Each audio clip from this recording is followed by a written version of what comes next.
Today we will be installing either a cylinder by cylinder or cylinder by thumb turn into a pre-prepped 4-inch square door rail with lock body.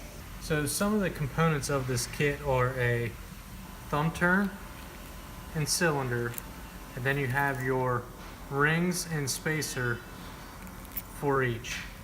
So next we'll be installing the thumb turn into the lock body. We'll slide the thumb turn or the spacer onto the thumb turn, and then the collar, and then we will spin the thumb turn into the lock body. We'll do this same process for the cylinder, placing the spacer on the cylinder, sliding the cylinder through the cylinder ring, and then spinning the cylinder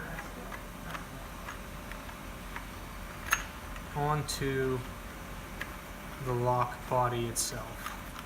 So once you have your cylinder and thumb turn tightened down onto the door rail, one thing to check for is to make sure that the thumb turn is perpendicular to the bolt and facing the bolt, and that the key of the cylinder is perpendicular to the lock bolt and facing the lock bolt. Now, one check to make sure everything is good is at this stage operating the thumb turn to make sure that it throws the bolt, and also operating the cylinder to make sure it throws the bolt. And at this point, you know that your cylinder and thumb turn are located correctly within the lock body. So once you ensure that your thumb turn and cylinder both throw the bolt, we will remove the end cap so we can access 2 set screws within the lock body.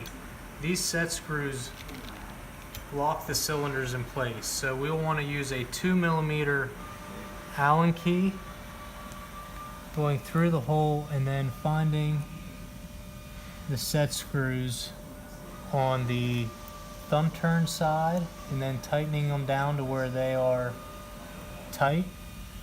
And then we will also want to go onto the cylinder side and tighten that set screw down onto the cylinder as well whenever it is tight. And this ensures that there is no rotation of the cylinder or thumb turn whenever it is operational. So once you have your cylinder and thumb turn installed into the door rail, the final step is to reinstall the end cap on the door rail. You can do this by using a Phillips screwdriver and then just snugging down the end cap screw, ensuring that everything is correct.